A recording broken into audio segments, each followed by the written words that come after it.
Yan, magandang umaga mga ka-farmers. So for today's vlog, so kung nakita nyo guys ay medyo sunog na yung muta. So nakailang spray na to. Nakalima na siguro kami sa muta na to. So yung sibuyas naman ay okay naman. May damage man ay konti lang siya. Yung puti-puti gawa nung hapon kami nag-i-spray. Hapon nag-i-spray. So yung muta, binabaldalaang yan. Walang kayang pamatay damo ng sibuyas na pamatay sa muta. So susunugin niya lang.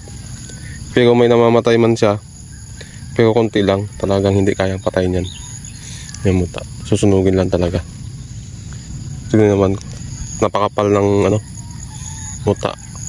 Sobrang kapal.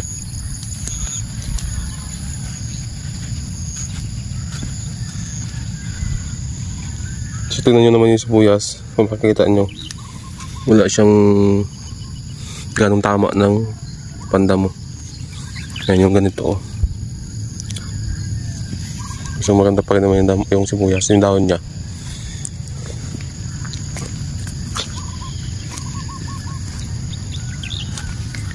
Ano yung spaghetti oh, naghabalig.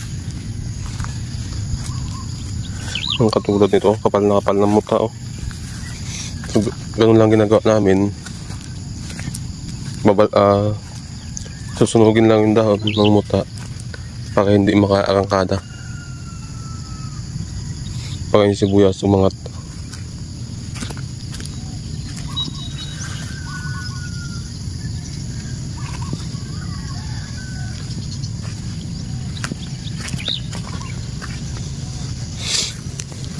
Ayun o, tudong kapal naman ng muta o. Yun o, kita nyo yan, kapal.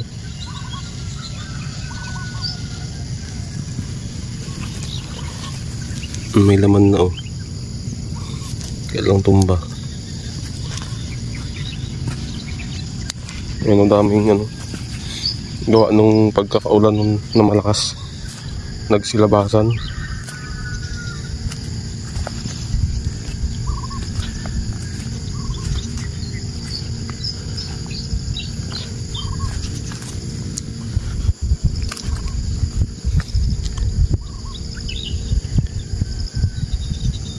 So gawin lang ginagawa namin sa muta.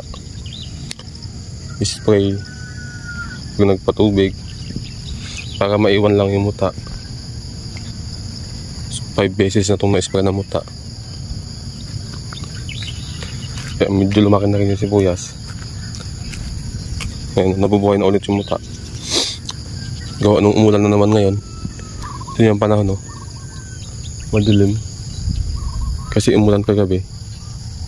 Ayan, isprayan na naman po ang magsisibuyas ngayon.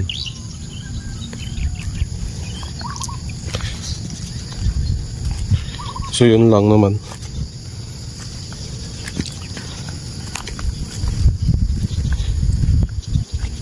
Ganun lang ang pagkontrol namin sa muta. Spray lang ng spray.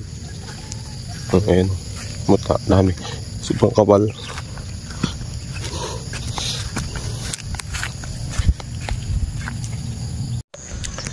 So ito naman po yung kasamahan ng una kong video. Ayan, medyo maganda-ganda na dito. So dito naman guys ay wala namang muta, madalang to. So yung mga damo naman dito ay yung dulas-dulas. Pero kung nakita nyo guys ay medyo malinis-linis yung sibuyas. Ayan o.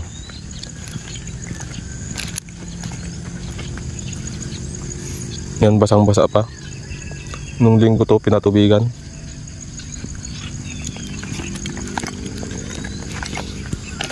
Medyo gumaganda-ganda na yung sibuyas.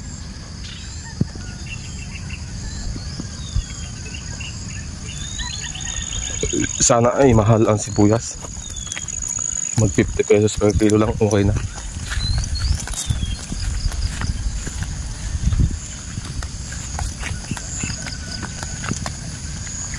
So ang ginagamit lang talaga namin na pandamo ay Ronstar Gold one side, yun lang. So sa pambuto naman dati nung una gumamit kami ng machete na pambuto. Pero hindi lang pambuto yung machete. Kung minsan nakakaganda din siya ng sibuyas. So yun lang po ang ating update sa ating sibuyas mga ka-farmers.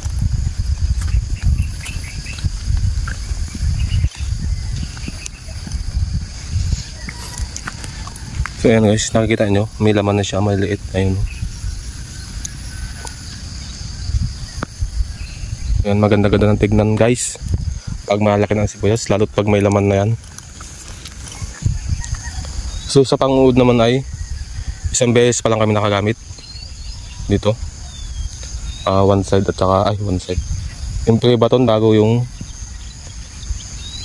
basta meron pa isa pinag-mix namin. Tsaka nag-spray na rin kami dito ng Humic Plus. Yung soil conditioner. So yun lang guys.